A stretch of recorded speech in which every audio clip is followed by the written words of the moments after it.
este mensaje, quiero resaltar la importancia de tener una mente bíblica, una mente transformada y guiada por la palabra de Dios. Aunque muchos cristianos tienen corazones convertidos, a menudo mantienen una mentalidad influenciada por valores ajenos al Evangelio. Esto genera una desconexión entre nuestra fe y nuestra vida diaria, afectando nuestras decisiones y relaciones. Una mente bíblica nos permite ver el mundo desde la perspectiva de Dios y alinear nuestras acciones con su voluntad.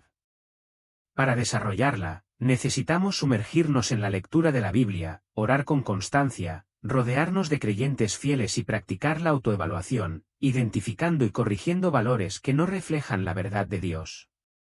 Los frutos de una mente bíblica son paz, gozo y un propósito claro, ayudándonos a vivir una vida significativa que glorifique a Dios. Hoy, les invito a comprometerse a cultivar una mente bíblica y ser luz en un mundo que necesita desesperadamente el testimonio del Evangelio.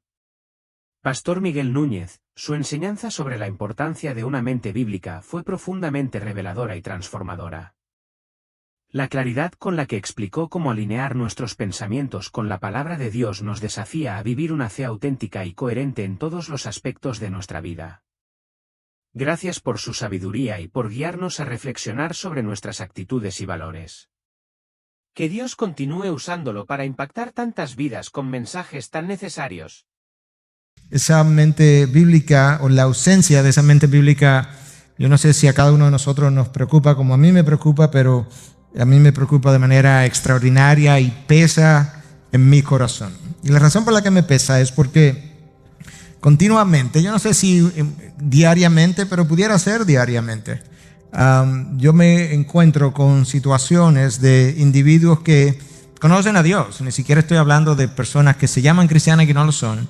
Estoy hablando de personas que están convertidas y que mi interacción con ellos, ya sea en una conversación social, ya sea en una consejería, ya sea en una reunión, frecuentemente me chocan formas no cristianas de pensar, de hablar, de actuar, y que no se les haya ocurrido que esa no es la manera como Cristo lo haría.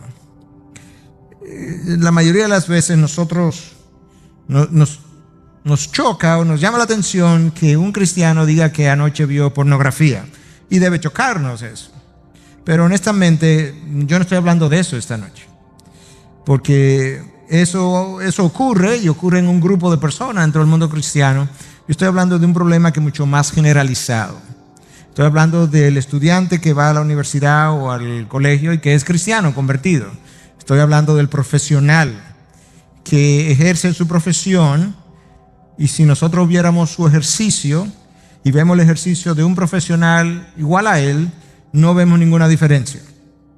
Estoy hablando del médico, la enfermera, estoy hablando de la pareja de esposo, que al hablarse, al tratarse, al corregir sus niños, a veces no hay diferencia entre esos individuos y individuos no cristianos. Entonces obviamente hay una sola razón de eso, y es la ausencia de una mente bíblica. Y la pregunta es, ¿qué es lo que está pasando? ¿Cómo yo formo esa mente bíblica? ¿Cómo yo deformo mi mente? ¿Cómo yo empobrezco, si puedo usar la palabra, mi mente? Entonces en esta noche, si mi iPad funciona bien, correctamente, yo quisiera hablar un poquito acerca de esto. La conducta secular, puse mundanal, no mundana, porque cuando nosotros hablamos de algo mundano, inmediatamente nos viene a la mente los excesos, vicios, droga, alcohol, sexo. No estoy hablando de eso esta noche. Es de la mente mundanal, la mente que pertenece a este territorio en el que nosotros vivimos. La conducta mundanal de ese cristiano es la evidencia de una ausencia de una mente cristiana. Estoy refiriendo a las cosas que nos llaman la atención, la manera como nos vestimos, ese tipo de cosas, la vanidad, la necesidad de tener logros para sentirme importante, la necesidad de tener posición, poder, el celo, la envidia cuando promueven a alguien, todo ese tipo de cosas. Y la mente es vital, porque la palabra de Dios dice que tal como el hombre es en su corazón o piensa en su corazón, así es él. Entonces la mejor manera de yo saber, Miguel Núñez saber, usted saber cómo es si usted pudiera grabarse a sí mismo por 30 días y escucharse. Y eso le va a dar una idea. Cuando usted habla y dice, no, yo no soy así, entienda, esta noche yo estoy hablando, bueno, yo quisiera hacerlo cada vez que hablo, pastoralmente, no como un juez, pero estas cosas a veces chocan, ¿verdad? Y a veces me hacen sentir mal, pero todavía cuando se sienta así, entienda que yo le estoy hablando como pastor a ovejas.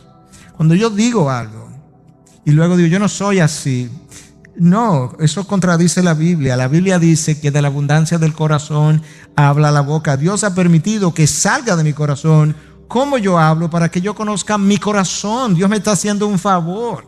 Dios me está haciendo una cirugía de extraerme el corazón, ponérmelo delante y decirme, mira cómo luce, y la manera como te lo estoy haciendo ver es a través de tu hablar. Y yo quisiera que pensáramos de esa manera. A manera de introducción, algunas señales de esa pérdida de la mente cristiana o de un nunca desarrollo de la mente cristiana en algunos casos. El cristiano ora en privado acerca de su trabajo. Pero cuando él va a su trabajo, él trabaja y actúa y toma decisiones secularmente. Ya sea de si me voy a mover de un trabajo a otro, cuánto me voy a ganar. Todas esas cosas no pasan por un filtro bíblico. Pasan a través de factores puramente seculares. Y yo veo eso continuamente. No se supone que sea así.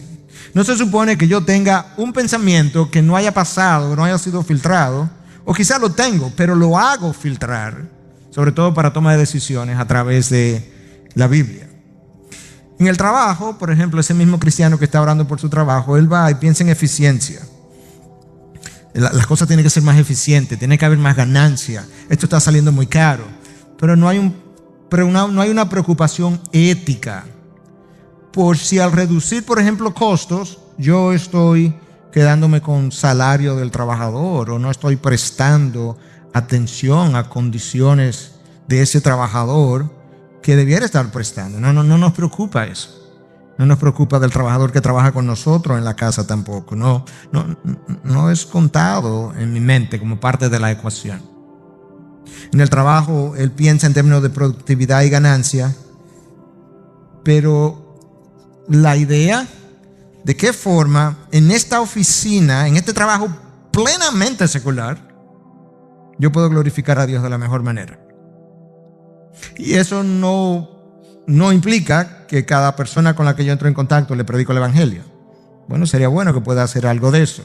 No, yo estoy hablando en mi hablar, en mi trabajar, en la manera como lo que se respira como ambiente de trabajo, o alrededor de mí, o alrededor de mi escritorio, que sea algo que tenga que ver con la gloria de Dios. Yo no sé si usted ha pensado en eso, pero usted no tiene otra razón.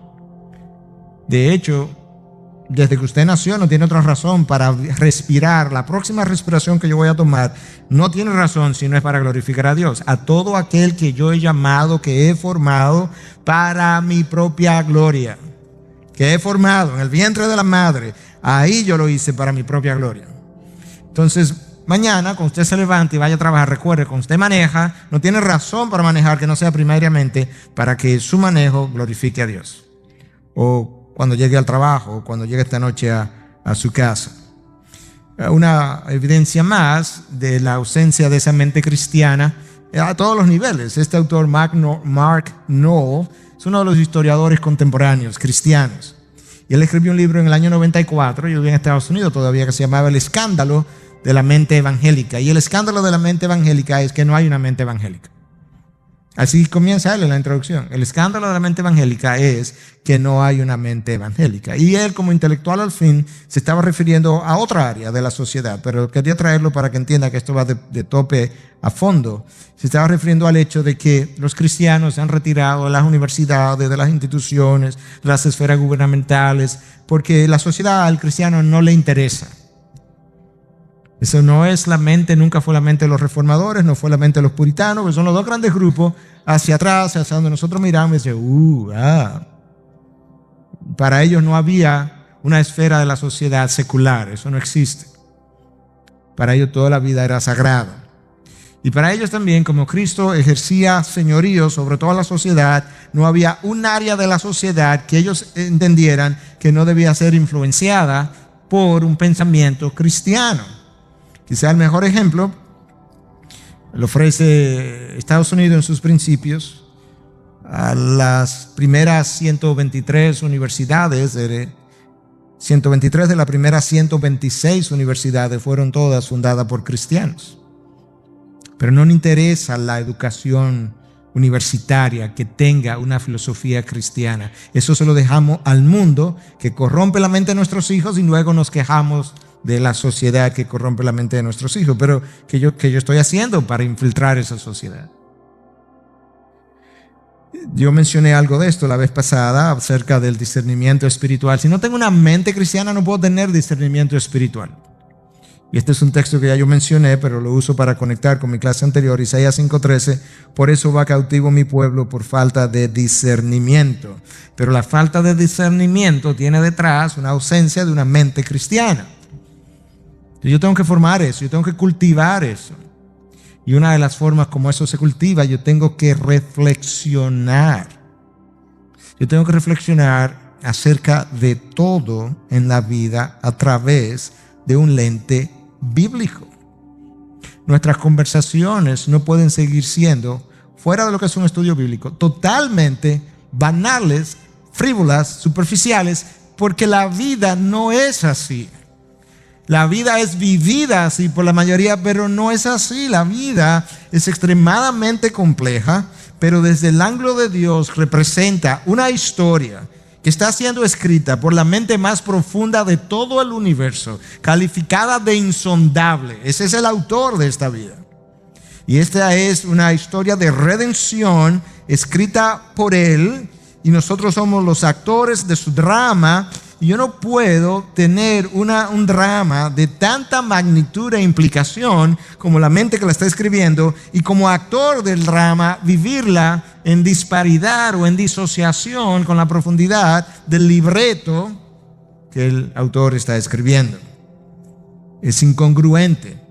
Pero para llevarlo a nivel práctico, las insatisfacciones de mi vida tienen justamente que ver con la disparidad entre el nivel donde estoy viviendo y el nivel del drama que se ha escrito. Esa disparidad entre una cosa y la otra, ahí es donde están mis insatisfacciones. Y por eso es que es tan práctico lo que estoy diciendo, pero no lo veo así. Entonces yo sé que estoy como apretando la tuerca esta noche un poco, pero tenemos que ayudarnos a pensar. Yo no estoy bravo, yo estoy cargado. Pero más que bravo, pudiera estar triste, porque al fin de cuentas los afectados somos nosotros. Los afectados de la disparidad entre el drama escrito por Dios, una sabiduría insondable, y como yo vivo su drama, soy yo, son mis hijos, son mis familias.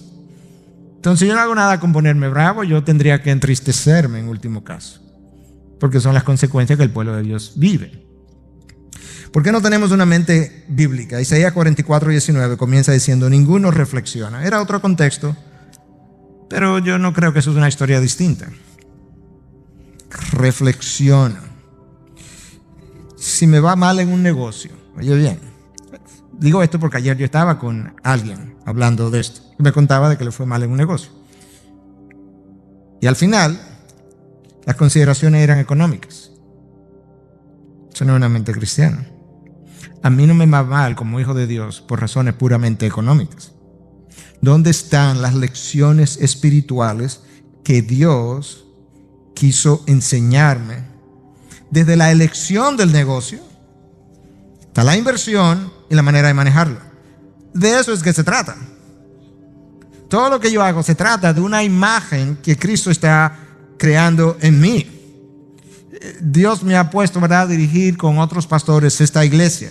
Pero al final del camino, lo que Él está haciendo es construyendo su imagen mientras nosotros lideramos la iglesia. Pero Romanos 8:28-29 me garantiza que el propósito de Dios es formar la imagen de Cristo en mí. Cuando yo barro mi casa, si la barriera, cuando yo tiendo la cama, si la atendiera, o cuando yo predico, o cuando atiendo a un paciente. Es lo que Él está haciendo. Todas esas son actividades de la vida diaria a través de las cuales Él me ayuda a formar la imagen. Pero detrás de todo eso que Él está. Contestando la pregunta, ¿por qué no tenemos una mente bíblica? Comenzábamos diciendo, bueno, Dios dice que no reflexionamos. No reflexionamos a través de su mente acerca de todo lo que nos acontece. Tengo un accidente, las lecciones espirituales que Dios quiere que yo aprenda. Tengo un noviazgo que fracasó, las lecciones espirituales que Dios quiere que yo aprenda. Pastor, pero si uno va a vivir en eso, no va a poder disfrutar la vida. No es que no está disfrutando la vida con la otra mente. Es el poder ver a Dios obrar en el noviazgo que se rompe, donde yo puedo disfrutar la vida y decir, oh, wow, la verdad que Dios se las trae. Su sabiduría es insondable. ¿Por qué no tenemos una mente cristiana? Escucha lo que Juan Calvino dice. Casi toda la sabiduría que poseemos, esto es, la verdadera y sólida sabiduría, consiste en dos partes: el conocimiento de Dios y de nosotros mismos. De nuevo, es cierto que el hombre nunca alcanza un conocimiento claro de sí mismo, a menos que él haya primero mirado el rostro de Dios y entonces desciende de contemplarlo a Él a escrutinarse a sí mismo. ¿Usted entendió esa parte? Oye lo que Calvino está diciendo, tenemos un problema. El problema es que no nos conocemos a nosotros mismos. Pero no nos conocemos a nosotros mismos porque no conocemos a Dios. La manera de conocerte a ti mismo es primero tú miras su rostro y luego tú desciendes a escrutinizarte a ti mismo. Entonces tú puedes entender tus áreas de oscuridad, tus áreas de pecado, tus disfuncionalidades, pero tienes que contemplar a Dios primero. Y eso es una frase muy conocida de Juan Calvino, donde él decía, todo el conocimiento y la sabiduría verdadera que tú puedas alcanzar consiste en primer lugar en que tú puedas conocer a Dios y luego a ti mismo. Pero tiene que comenzar por Dios, porque muchas veces incluso parte de la problemática está, yo no me conozco. Y si hay algo que yo he podido ver en los últimos 2 o 3 años dando consejería, cuánta gente me ha dicho, pastor, yo no me conocía. Yo no estoy acusando a nadie, si está aquí hemos hablado de eso. Gente me ha dicho, pero yo era un monstruo. No era un monstruo, era uno de nosotros. ¿Qué pasa? Que otros no han visto el monstruo en nosotros todavía. Pero esa es la realidad. Pero yo no me puedo conocer hasta que yo no conozca a Dios. Dios me permite ver su imagen. Cuando yo veo su imagen, entonces yo puedo ver lo lejos que estoy de su imagen. Y entonces puedo clamar a Él para que Él pueda obrar en esa imagen que yo no tengo. La mente cristiana, la mente aún para el no cristiano, tiene una importancia vital. Es el centro de todo. Es el centro de operaciones de toda mi vida. Eso es increíble. Yo no sé de dónde el cristiano desarrolló una actitud anti-mente. Pero la mente me la dio Dios. Y Dios no me ha dado la mente para tener emociones. Me dio un corazón, por así decirlo, para las emociones. Me dio una mente para pensar, conocerle, entrar en las profundidades de su ser, de su sabiduría, tomar decisiones, vivir para su gloria. Para eso me ha dado la mente. Y nuestra mente tiene que ser desarrollada. Es una ilustración un tanto jocosa, aunque en su momento fue un poco sarcástica, no la usé yo, pero quiero usarla de ilustración. Tuve un profesor en la universidad que era muy sarcástico. Como médico, él sabía que la inteligencia del cerebro está relacionada al número de rugosidad que el cerebro tiene. Mientras más rugosidades tiene, más inteligencia. Y entonces un día hablando con uno de nuestros compañeros, uno de nuestros estudiantes, porque éramos estudiantes en ese momento, no sé qué él dijo o hizo, y él va donde él le dice, eso es lo que me gusta de ti, que tú tienes el cerebro lisito. Eso fue un sarcasmo que él usó. Y yo no estoy diciendo que yo lo usaría, pero yo quiero decirle que, a manera de ilustración, desarrollemos las rugosidades espirituales de la mente cristiana. Esa es mi ilustración. Y no que tengamos mentes espirituales lisitas. No, yo tengo que ejercitar eso. Es el centro del pensamiento, de nuestras emociones, de nuestras decisiones. Como el hombre piensa en su corazón, así es él. Como él piensa, Cristo dice, te voy a definir el hombre. Lo que define al hombre es cómo él piensa. Eso es, yo pienso como soy, literalmente. Y es el centro de nuestras acciones. Yo actúo como soy, yo hablo como soy, yo saludo como soy, yo me ofendo como soy, yo perdono como soy, pero lo pienso primero. No hay una acción que no esté precedida de un pensamiento, una sola. Yo no he dicho una palabra hoy que no haya estado precedida de un pensamiento. Pensamiento que tuve durante el día o durante el tiempo que tengo reflexionando sobre este tema, o aún aquí mismo, pero ha sido precedido por un pensamiento. Pensamiento es activado y luego la voluntad es activada. Mira la importancia, de acuerdo a Cristo, de la mente cristiana. Mateo 22:37. Amarás al Señor tu Dios con todo tu corazón, con toda tu alma y con toda tu mente. Ahora pregunta, no tiene que contestarme porque somos muchos, pero piensa un momento. ¿De qué manera yo amo a Dios con mi mente? Usted, Miguel Núñez, Juana Pérez. ¿O de qué manera usted sabe que ama a Dios con su mente y con toda su mente? Yo nunca había pensado en eso, pastor. Pues probablemente no lo amo mucho con toda mi mente. Porque si lo amo con mi mente, yo tengo que saber ahora ante la pregunta de qué manera yo lo amo con mi mente. De qué manera mi pensamiento disfruta y se involucra en la sabiduría de Dios. Con qué frecuencia mi pensamiento regresa a su sabiduría para tomar decisiones. Con qué frecuencia mi pensamiento está involucrado en dominar mis emociones en el sentido de someter ese pensamiento a los pies de Cristo, porque se revela contra Dios. Yo tengo que someterlo. Es en mi mente funcionando, mi mente diciéndole al corazón, no, yo tengo un Señor a quien amo. Eso no, es de esta manera que va a ser.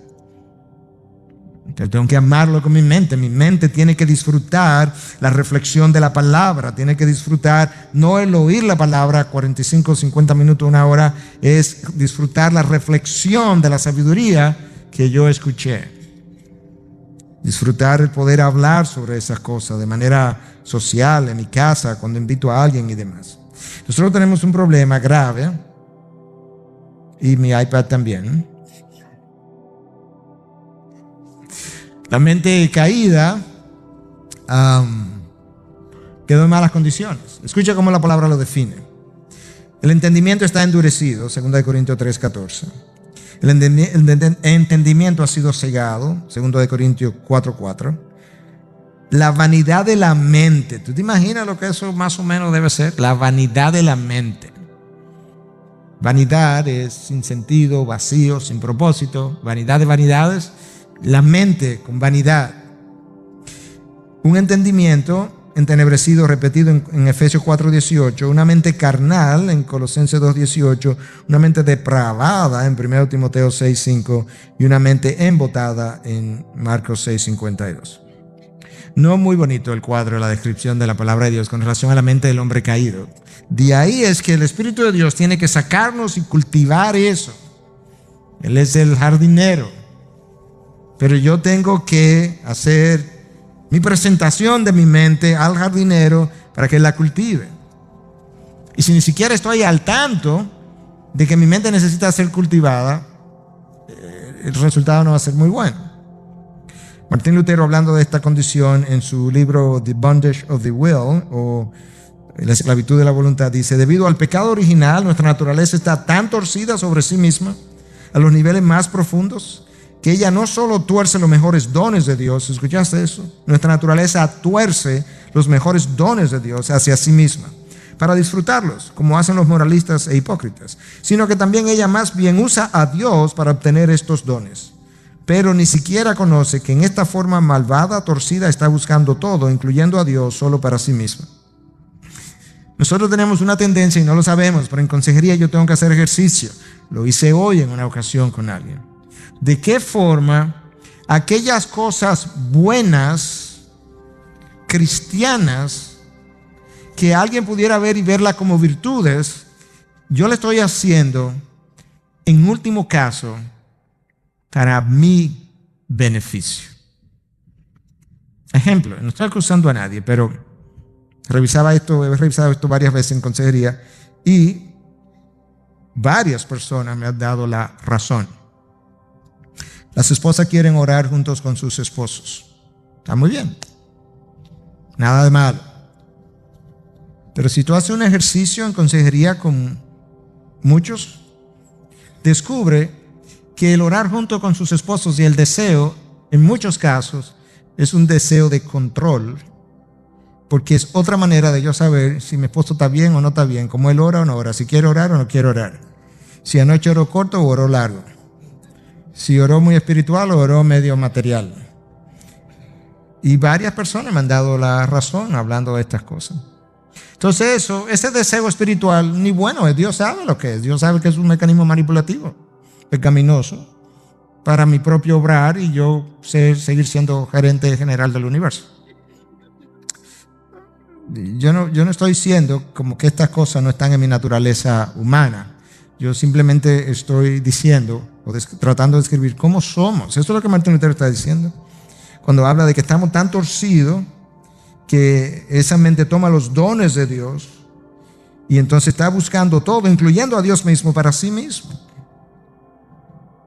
Y muchas veces entonces el amor que profesamos por alguien, incluyendo en los matrimonios, es un amor tan para mí, es un amor tan dependiente, pero es tan para mí, tan para que me llenen, cuando en realidad yo debo estar procurando llenar. Esa forma de vivir a la que yo me estoy refiriendo hoy en términos de una mente bíblica no son los excesos. Los excesos son fáciles de corregir porque son excesos. Esa es mi forma continua de ser en mi vida diaria.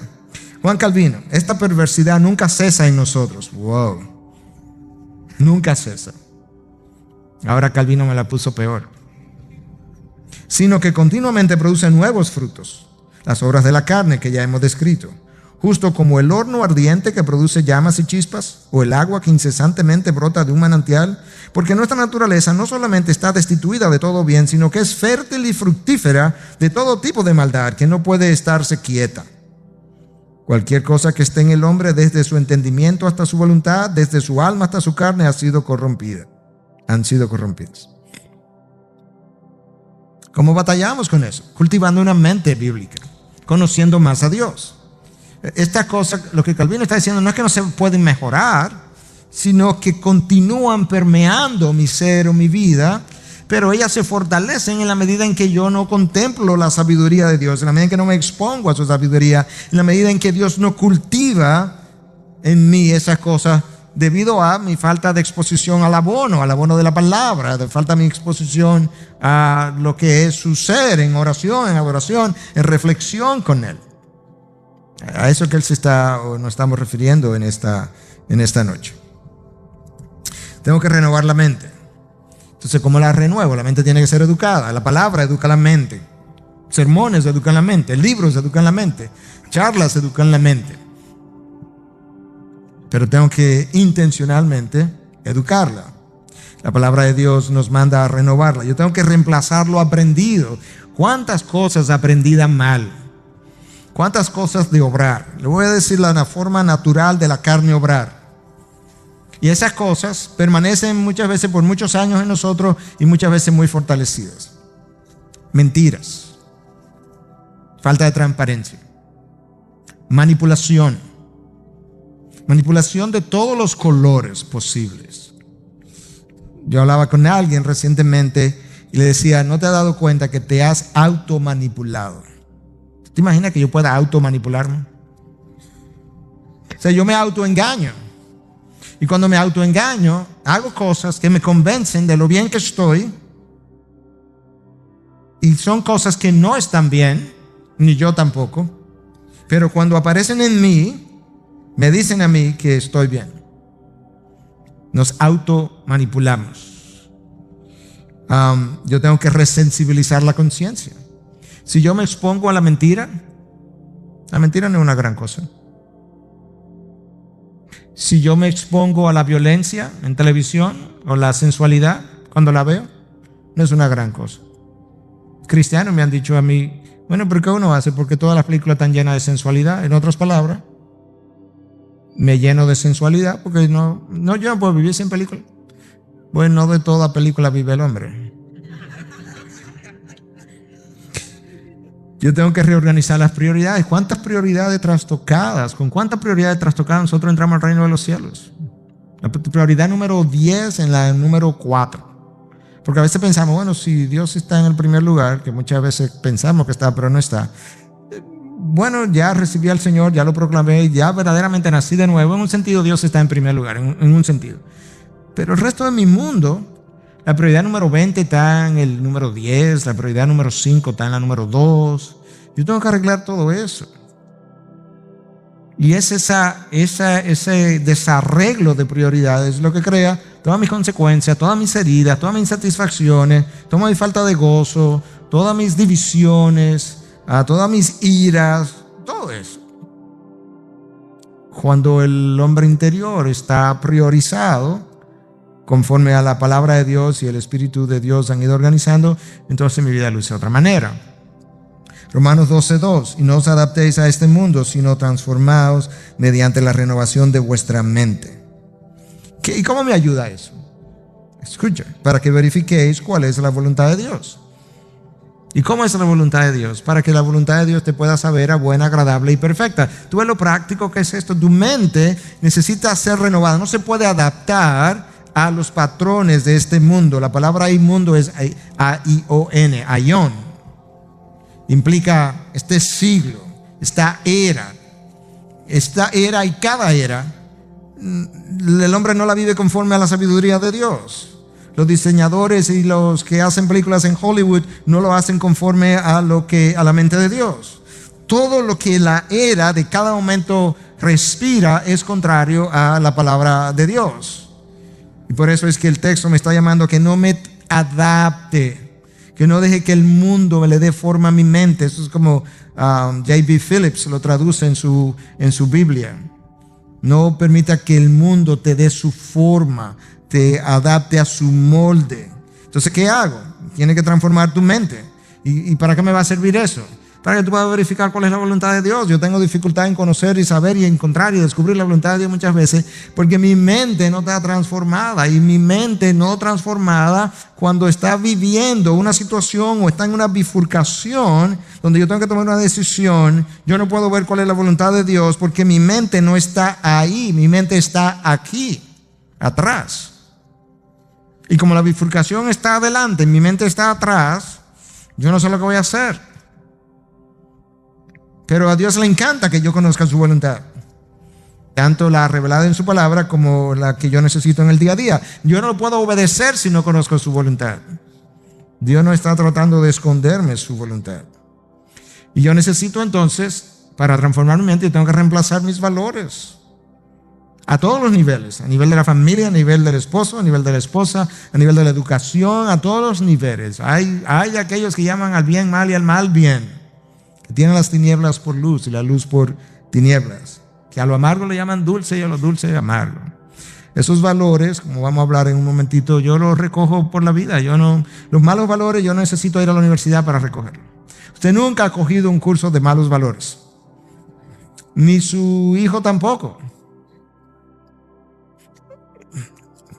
A todos nosotros en algún momento nos ha dado gripe, y si a alguno no le ha dado, no se preocupe que le va a dar. ¿Usted fue a la universidad a coger gripe? ¿Usted fue a propósito a un laboratorio para que le dieran gripe? No. ¿Usted fue y la compró? No. ¿Qué usted hizo para que le diera gripe? No, vivió en el mundo y estar en contacto con gente. Bueno, los malos valores así que se pegan por ósmosis. Tú vives en el mundo y se te pegan, como los microbios, decía Francis Schaeffer. Eso es como se nos pegan los malos valores. Entonces yo tengo que cambiar eso. Bueno, ¿qué es un valor? Un valor es algo que tiene significado para mí, tiene mérito, tiene importancia. Una camisa de marca que yo necesite, no estoy diciendo que la marca es pecaminosa. Si usted la tiene y esa marca no implica absolutamente nada, disfrútela, hermano. No tengo ningún problema con eso. Pero si yo necesito eso, para que se sepa que yo visto bien, eso es lo que me da valor. Bueno, para usted eso es un valor. Y ese valor lo lleva a reaccionar y a comportarse de una manera. Nosotros somos movidos todo el tiempo por valores. Nosotros tenemos un grupo de valores. Ahora tú no vas al cerebro y dices, ¿qué valor yo tengo para saber cómo reacciono ante eso que me dijeron? No se da así. Pero mi reacción, una reacción de ira, implica que yo tengo un valor que ha sido tocado. Quizás el valor es, por ejemplo, el valor es que como pastor, todas las ovejas tienen que respetarme y ninguna me puede faltar el respeto nunca. Entonces alguien me dice algo pequeño, quizás ya yo estoy airado y molesto, porque me tocaron un valor. Bueno, si yo tuviera otro tipo de valor y pudiera decir, en la vida, el único problema con la vida somos nosotros los seres humanos. Nosotros los seres humanos somos caídos y todos tenemos espinas. Somos como puerco espín y siempre yo voy a pinchar a alguien y alguien me va a pinchar a mí. De manera que cuando me pinchen no me voy a sorprender. Voy a decir, oh, otro ser humano. Y yo voy a perdonar. Y voy a pedir perdón. Si ese fuera mi valor, ante la próxima actitud yo no estuviera reaccionando de la misma manera. Yo tengo que cambiar mis valores. Mis valores dan origen a emociones, a sentimientos, a deseos, a hábitos y patrones de conductas y a decisiones y a selecciones. Las cosas no son tan simples como parecen, no son tan arribita como parecen. Cuando yo hago una selección, eso tiene que ver con un valor que yo tengo. La pregunta es, ¿hasta dónde ese valor que yo tengo que me llevó a hacer esa selección se acerca a la mente de Cristo? Esa es la pregunta. Pero mis elecciones, decisiones, tienen que ver con un valor. Y hay valores que pueden tener un valor, que pueden tener un significado, un peso espiritual, pero yo puedo sobredimensionar eso también. E idolatrar ese valor espiritual. Y se vuelve intocable y un problema para mí. ¿Qué cosas forman mis valores? Bueno, todo. La familia donde yo crecí, la escuela donde voy, el colegio, la sociedad en la que vivo, la cultura. Todo eso forma un valor. Los libros que leo, las revistas, las novelas que veo, la música, el arte, la música que escucho.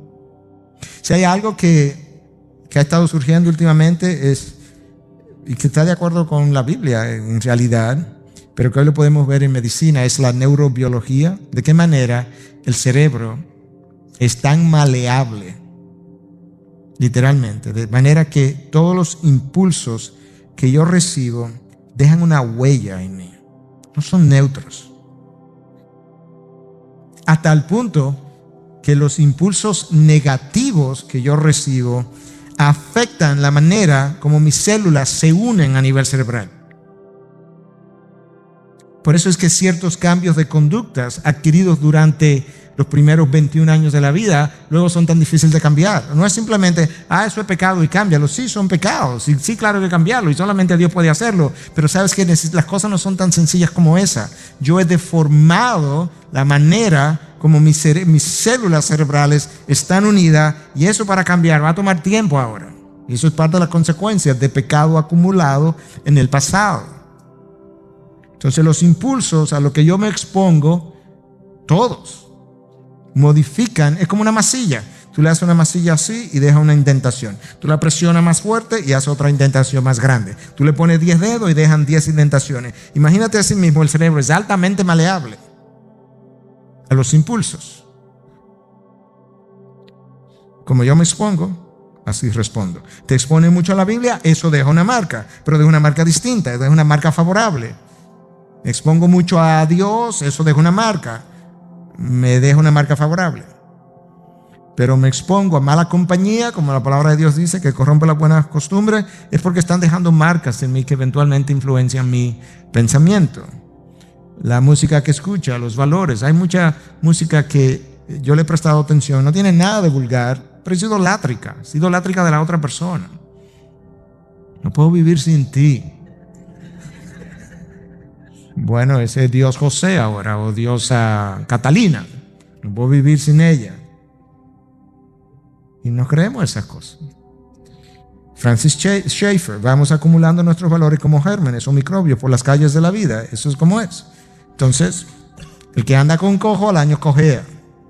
El que anda con gérmenes al año germenea. Y el que anda con Dios al año diosea. Así es como ocurre. Nosotros copiamos los valores de nuestros ídolos. Tenemos ídolos, nuestros hijos tienen ídolos.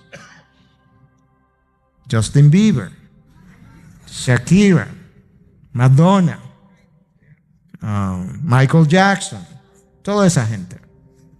Pero nosotros tenemos ídolos también. Y copiamos nuestros valores de los ídolos. El hombre acumula valores según la carne. Ese es el problema, que a mi carne le encantan todos esos gérmenes. Y a mi carne le encanta justificar el por qué está bien que la carne se sienta así. Pero Gálatas 5:17 es claro, los deseos de la carne se oponen al espíritu. No hay ningún deseo de la carne que mi espíritu esté interesado. Y los deseos del espíritu se oponen a la carne. Ningún deseo. Es una ilustración, pero yo lo he usado otras veces. Mi carne puede ser que quiera esta noche un filete. Pero así ilustrar, nada de malo con comerse un filete. Si usted tiene hambre y se lo quiere comer, disfrútelo. No diga que el pastor estaba en contra del filete. Pero al espíritu le tiene sin preocupación que usted se coma un filete, un marisco o un guineo. Lo que usted quiera. Los valores forman el estándar a través del cual la persona juzga, mide, compara y vive. ¿Se oyó eso? Escúchalo otra vez. Los valores forman el estándar a través del cual la persona escucha, ve, responde, piensa, vive. Usted no trata a su empleado o a su jefe o a su esposa o esposo en una neutralidad. Usted los trata conforme a los valores que usted tiene, que yo tengo. Para cambiar los valores es difícil. Es un trabajo de Dios, pero mira por qué también es difícil a nivel humano. En primer lugar, yo tengo que estar dispuesto a escrutinizarme. Número 2, Calvino ya decía, yo no puedo hacer ese buen análisis hasta que yo no vea a Dios, hasta que yo no contemple a Dios. Y mucha gente no contempla a Dios.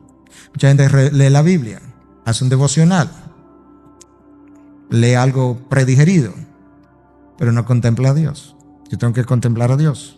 Cuando yo contemplo a Dios, yo puedo escrutinizarme. Luego yo tengo que descubrir y admitir que yo soy una cosa que a mí no me gusta. Y yo tengo que cambiar como yo era. Es decir, yo era o soy así, yo tengo que cambiar eso. Y eso atemoriza a mucha gente. Yo lo veo, literalmente, no estoy exagerando, en consejería, yo lo veo en los rostros. Cuando a veces hablamos de cambiar, tú tienes que cambiar eso. Y a veces tú ves este rostro que se transforma. Y la transformación te dice, yo no lo voy a hacer.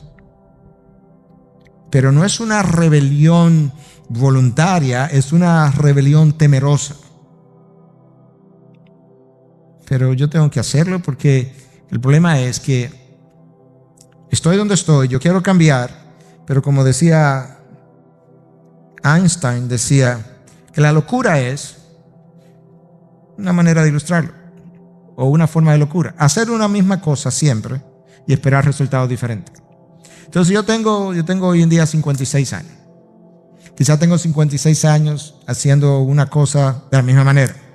Pero yo la sigo haciendo de la misma manera porque yo pienso que un día el resultado va a ser otro. Hello.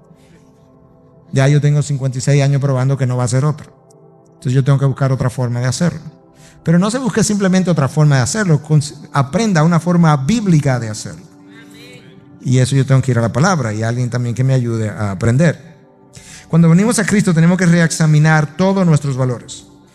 De lo contrario, nosotros seguiremos pensando y viviendo como antes. Y ese es uno de los problemas. La reexaminación, piense por un momento, ¿cuántos de nosotros hicimos una reexaminación intencional de nuestros valores? Y seguimos entonces pensando de la misma manera. Y la única cosa que me ayuda a hacer esa reexaminación es el espejo de la palabra. Porque ese es mi espejo, ahí es que yo veo, mira cómo yo estaba pensando. Los viejos valores fueron absorbidos por mi mente de manera espontánea, como lo definía Schaeffer, pero los nuevos valores tienen que ser identificados, e introyectados de manera intencional. Yo tengo que pensar, yo hago esto una vez al año, por lo menos. Pienso que este año, ¿dónde yo entiendo que necesito crecer? O, mejor aún, oro y le digo, Señor, enséñame este año, año 2014, ¿cuál es el área que tú quieres que yo crezca, donde yo estoy deficiente? Y al final del año yo vuelvo y me pregunto, ¿cómo me fue? Y yo le puedo hablar de los últimos 2 o 3 años, donde yo entiendo que Dios me ha ayudado a crecer y cómo me ha ido y dónde necesito seguir avanzando. Mira otro problema de los viejos valores. Son una bomba de tiempo. Ellos se esconden ahí. Y en la crisis, ¡boom!, explotan. Son detonados por las crisis. Puede ser que usted vaya en un avión, o puede ser, para ilustrarlo mejor, va en un carro. Tiene una goma medio bajita. No es problema. Va en la autopista incluso a 100, 120 kilómetros por hora. Y tiene una goma que lleva 30 libras y va en 15. Y usted va ahí y no se está dando cuenta. Pero usted le dio un hoyo. Y era un hoyo significativo. Y resulta ahora que como la goma no tiene todo el aire necesario, usted le dio al aro. El aro se dobló. O el golpe fue tanto, y no fue tan contenido, que le hizo perder el control. Y ahora se estrelló. Esos son como los viejos valores. Están ahí. Tú caminas en la vida, más o menos, hasta que llega la crisis. En la crisis ellos explotan. Y entonces en la crisis yo me comporto como el hombre viejo. Pero me comporto como el hombre viejo porque esos valores no fueron cambiados nunca, estaban ahí. Y la crisis a veces forma el carácter, a veces deforma el carácter, pero yo te voy a decir lo que la crisis siempre hace. La crisis siempre revela el carácter. Si hay algo que la crisis hace, es revela quién yo soy todo el tiempo. No importa, del 1 al 10, estaba en 1, estaba en 2, estaba en 5, estaba en 8, pero la crisis lo va a hacer todo el tiempo. Efesios 4, 22 y 23. Pablo está de otra manera lidiando con esto, que en cuanto a vuestra anterior manera de vivir, os despojéis del viejo hombre. ¿A quién es que Pablo le está hablando? ¿A incrédulo? No, Pablo está hablando a creyentes. Entonces le escribe a la iglesia de Éfeso, le está hablando a creyentes que ya tienen un tiempo en la fe y le dice, ustedes tienen una manera anterior de vivir, tienen que despojarse del viejo hombre que se corrompe según los deseos engañosos. ¿Y qué voy a hacer, Pablo? Y seáis renovados en el espíritu de vuestra mente. Vuestra mente. Y os vistáis del nuevo hombre, el cual en la semejanza de Dios ha sido creado en la justicia y santidad de la verdad. Cambia tu forma de pensar, cambia tu perspectiva de la vida, cambia tus valores, cambia tu filtro. Eso es lo que Pablo está diciendo. En el espíritu de vuestra mente. Renuévala, cámbiala, transfórmala. Ok, rápidamente. El tiempo ha ido corriendo.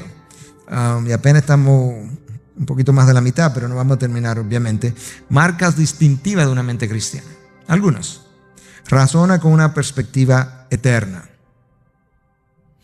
Va a buscar un trabajo, va a buscar una novia, va a enfrentar una dificultad, va a renunciar de un trabajo, va a cancelar un empleado. Él tiene una perspectiva eterna de todo eso. Él no tiene una perspectiva terrenal. Eso cambia la interpretación de todas las circunstancias y la vivencia que tú estás teniendo. Absolutamente todos. Porque ya aquí está Dios obrando. Suponte que mañana yo diga, yo voy a fundar una iglesia en Santiago. Vamos a suponer. Yo no puedo tomar esa decisión espiritual. Bueno, Santiago tiene iglesia, suponte que sea, no sé, Nagua. Y que yo diga, es que Nagua no tiene iglesia. La primera pregunta que usted debiera hacerme, ¿te habló con Dios sobre eso? Bueno, no, pero Nagua no tiene iglesia. No, que esa no es mi pregunta. Mi pregunta es que si hablaste con Dios. Yo no puedo salir para Nagua sin hablar con Dios. Porque mi vida fue comprada. Yo le pertenezco a otro. Yo tengo un dueño. Yo tengo un Señor. Yo tengo un amo. Y ahora yo soy esclavo de Cristo. ¿Se da cuenta? Yo necesito una perspectiva eterna bíblica continuamente. Esa mente bíblica piensa en términos de comunidad, no individual, términos comunitarios. No es para mí. Yo tengo una comunidad en la que vivo, en la que Dios me ha puesto. Yo tengo un país en el que vivo. Yo tengo que pensar en términos comunitarios. Y yo tengo que someterme a las autoridades. La palabra de Dios me manda a hacer ¿qué cosa? Manso y sumiso. Sumiso. ¿Qué implica sumisión? Sometimiento a cada una de las líneas de autoridades que la palabra de Dios tiene. Los hijos a los padres. A la esposa y los hijos al esposo. Los ciudadanos al presidente, las autoridades. Los empleados a sus amos, que serían sus jefes. Las ovejas a sus pastores. Hay un sometimiento que a mí me conviene. Dios no dice, sométanse, porque en el reino de los cielos las cosas se hacen dictatorialmente. No, la sumisión a mí me conviene porque destruye mi orgullo y mi rebelión. Yo debo aplaudirla. Bueno, usted no conoce a mi jefe. No, yo no lo conozco. Pero conozco tu orgullo y tu rebelión, porque es similar a mi orgullo y mi rebelión. Tenemos una naturaleza humana que compartimos. Usted tiene que creer en la verdad y vivir una vida veraz. Ser honesto consigo mismo. Tú sabes, Señor, que yo soy orgulloso. Bueno, no tan orgulloso. ¿Qué es eso? Señor, tú sabes que yo soy orgulloso. Y probablemente soy, sin probablemente, Señor. Yo a veces me encuentro diciendo eso. En oración, Señor, probablemente. No, sin probablemente. Yo hablo así con Dios. Sin probablemente soy más orgulloso de lo que yo pienso. Porque yo no me veo a mí mismo como tú me ves. Eso es un ejemplo. Te puede tener 18 otros ejemplos. Señor, yo hoy me di cuenta que soy muy materialista. Pero yo sé que yo soy más materialista de lo que estoy viendo, porque tú ves más que yo. Tengo que ser honesto conmigo mismo, tengo que ser veraz. Yo tengo que valorar la vida y la dignidad de la persona, la imagen de Dios en ese otro. Cuando voy a hablar, cuando voy a tratar, cuando voy a tener un empleado, cuando voy a tener un superior, hay una imagen de Dios ahí que yo tengo que proteger. Usted debe educar a sus hijos de esa manera. Yo tengo 2 sobrinos jóvenes. Y yo me senté el lunes con el de 8 años a hablarle de la imagen de Dios en el otro. ¿Por qué tú no mandas a callar a una gente? ¡Cállate! O por qué él no puede hablar de esa manera. Y le decía, tú me has oído hablar de a ti, a tu hermana, a mi esposa con esas palabras. Hay que educarlo, pero hay que educarlo de una manera que su mente comience a oír cosas como la imagen de Dios en el hombre, la gloria de Dios. Esa es la manera como se glorifica a Dios. Eventualmente ellos van a entender. Pero tienen que ir oyendo. Tienen que ir oyendo. Ok, iré cerrando. Mira esto, la mente secular, mira cómo ocurre. La razón humana, más información, más la experiencia que tengo, llega a una conclusión. Pero así que el cristiano frecuentemente llega a su conclusión y sus decisiones. Mira cómo la mente cristiana supone que lo haga. La revelación de Dios, su palabra, más la razón, razonando su palabra, más la conciencia que Dios ha puesto en nosotros. Y una conciencia que cuando tú lees la palabra puede ser educada, puede ser cauterizada, puede ser adormecida, puede ser iluminada. Entonces, la revelación de Dios, la razón que Dios ha ido cultivando y creando una mente bíblica, más la conciencia que también ha ido siendo afinada en mi diario vivir y en mis juicios y en mi madurez. Conclusión, decisión. Son 2 procesos completamente diferentes. En el primer caso está la razón que no está, como es secular, no está iluminada por el Espíritu, no está informada por la palabra. Está información, facts, hechos, cuánto gano, cuánto me ofrecen. Y está la experiencia que yo tengo haciendo eso. Entonces yo tomo una conclusión. En este caso no. En este caso es de otra manera. Ok, yo voy a avanzar para cerrar.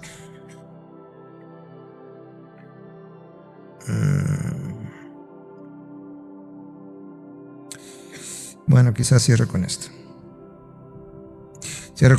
Sociedades anteriores. Creo que esto es algo de Tim Keller en una de sus obras.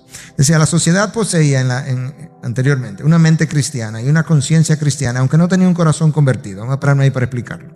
Hace 50 años en Santo Domingo todo el mundo sabía que el aborto era un crimen. Se practicaba, pero la gente sabía. Entonces ahí está la mente cristiana. Y ahí está la conciencia cristiana. Las leyes estaban en contra de eso, los legisladores estarían en contra de eso, pastores, líderes, todo el mundo sabía que eso estaba mal. Hace 50 años todo el mundo sabía que una cierta forma de vestir que son normales y aceptables hoy en día estaba mal. No había, esa sociedad no era cristiana, convertida, no, pero sabía que eso era inmoral, por ejemplo. Hoy en día la sociedad no tiene ni una mente ni una conciencia cristiana. Y el cristiano posee un corazón convertido con una mente pagana. Un corazón convertido con una mente pagana. Eso es terrible. Eso es como el cristiano tibio de Apocalipsis. Más o menos. Porque ese cristiano convertido con una mente pagana le da un mal nombre al reino de los cielos, le da un mal nombre a la revelación de Dios, le da un mal nombre a Dios. Mira ese de que es cristiano. Mira ese, mira. Él de que se convirtió, pero oye cómo hablan. Yo oí a alguien en la radio hoy, iba manejando. Y aunque no oigo mucha radio, pero de vez en cuando la pongo y me entero de cosas. Entonces esta persona decía, lo estaban relajando. ¿Tú di que te convertiste ahora? Sí, me convertí, pero todo normal, todo sigue normal. Yo visito mis clubes y yo hago esto, todo normal, nada ha cambiado. Y él decía, bueno, si nada ha cambiado, pues tampoco está convertido. Pues yo creo que él tiene razón, nada ha cambiado. Porque una de las cosas que ocurre es que, si bien es cierto que mi mente tiene que ser desarrollada bíblicamente, pero hay una nueva mente, dada por la presencia del Espíritu. Bueno, yo acorté algunas de las cosas que quería decir, pero esa es mi preocupación, ahora usted la conoce. Esa, de nuevo, yo no estoy airado. No, pero me cargo toda la semana. Mi esposa sabe, quizás ya la tengo cansada con esto, pero sí me cargo toda la semana, varias veces a la semana. Porque al final de cuentas soy yo que sufro las consecuencias, no yo el pastor, sino yo la oveja, que sufro las consecuencias de no hacer las cosas con una mente bíblica. Esperamos que este curso, todo el curso, le pueda ayudar a formar esto. Por eso lo estamos haciendo. Diferentes áreas, diferentes ángulos, pero estamos viniendo a lo mismo. Tratar de cultivar, creo que el pastor Pepe la última vez hablaba de la exposición a la palabra y reflexionarla y memorizarla. Bueno, eso es parte del cultivar esa mente. De manera que todo está apuntando ahí. Todos los temas que traigamos, el que sea, está apuntando a lo mismo, desde diferentes ángulos.